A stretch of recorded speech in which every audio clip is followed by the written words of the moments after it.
കർത്താവേ, നിന്റെ ഉന്നതമായ നാമത്തിന് സ്വസ്ഥം ചെയ്യുന്നു. കർത്താവേ, നിന്റെ വിശുദ്ധ പൗരോഹിത്യത്തെ മഹത്വപ്പെടുത്തണമേ. കർത്താവേ, സഭയിലുള്ള സാന്നിധ്യം ദൃഢമാക്കണമേ.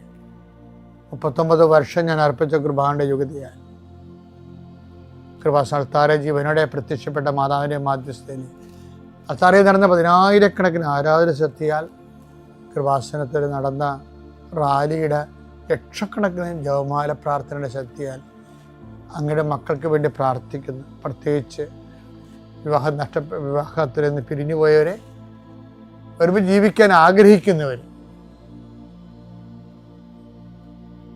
കർത്താവിൻ്റെ നാമത്തെ ആശീർവദിക്കുന്ന മക്കളില്ലാത്തവരെ, ഒത്തിരി അബോർഷനും ഒത്തിരി ട്യൂബൽ പ്രഗ്നൻസിയൊക്കെ നടന്നിട്ട് ഇനി മടുത്ത് നിർത്തി മതി എന്നൊക്കെ പറഞ്ഞ് മാറ്റിയവരെ, അവരൊറ്റ ആശീർവാദം കൊണ്ട് കർത്താവ് പുതിയൊരു ജീവിതം നിങ്ങൾക്ക് നൽകട്ടെ എന്ന് പ്രാർത്ഥിക്കുന്നു.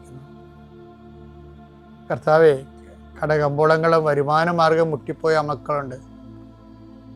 അവർക്ക് ഈ ആശീർവാദത്തിൻ്റെ ഫലമായിട്ട് ആ കുടുംബത്തിന് ജീവിക്കാനുള്ള മാർഗം കാണിച്ചു കൊടുക്കാൻ പരിശുദ്ധമ്മ കൃപാസനം നടത്താറെ ഇവനോടെ പ്രത്യക്ഷപ്പെട്ട മാതാവിൻ്റെ മധ്യസ്ഥത്തിൽ ഞാൻ കുടുംബത്തെ വരുമാനത്തിന് വേണ്ടി പ്രാർത്ഥിക്കുന്നു.